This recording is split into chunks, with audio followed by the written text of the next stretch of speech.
Tired of boring default shapes in Word? You know the ones. The same old rectangles, the same predictable circles. They get the job done, but they never quite look like what you actually imagined. Well, here is the good news. You can completely break out of that box and create your own custom designs, all without leaving Microsoft Word. In this tutorial, I am going to show you exactly how to use edit points to transform any shape into something uniquely yours. We are talking full control over every curve and corner. Let us jump in. I will walk you through the whole thing. First, we will insert a shape, then we will activate the Edit Points feature, and finally, I will show you how to adjust those points to get the exact look you want.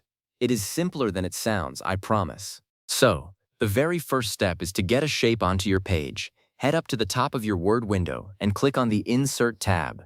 That is your gateway to everything that is not just plain text. You will find it right there in the ribbon at the top. Once you have clicked Insert, look over to the Illustrations group. You will see a button labeled Shapes. Give that a click. A whole drop-down menu will appear with every shape Word offers.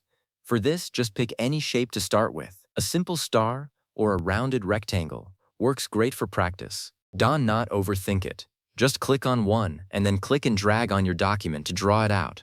You have got your shape on the page. Now, here is where the magic starts. With your shape selected, look for the Shape Format tab that appears in the ribbon at the top. Click on that. In the Insert Shapes group on the far left, you will see an option called Edit Shape. Click that little drop-down arrow next to it, and there it is, the option you have been looking for, Edit Points. Click on it, and just like that, your shape changes. Those little black squares appear all around its outline.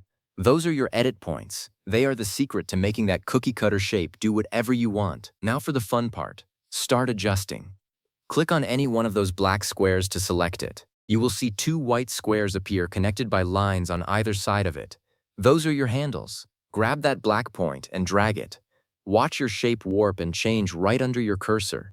You can pull it in, push it out, and create entirely new contours. To bend a straight line into a curve, click and drag on those white handles. Pulling one handle in one direction and the other in a different direction creates a corner point, which gives you a sharp angle. Pulling them both the same way gives you a smooth, flowing curve. Experiment with it. There is no wrong way to do this. You can add a new point by holding down the Control key and clicking anywhere on the outline. To remove a point, hold Control and click on an existing one. This is a tool built for experimentation, and that is really all there is to it. From being stuck with the same basic shapes, you now have the power to design exactly what you need inside Word. I have put together quite a few tutorials like this one, and I can tell you that once you start playing with edit points, you will never look at a Word shape the same way again. Go ahead, give it a try, and make something that is genuinely yours.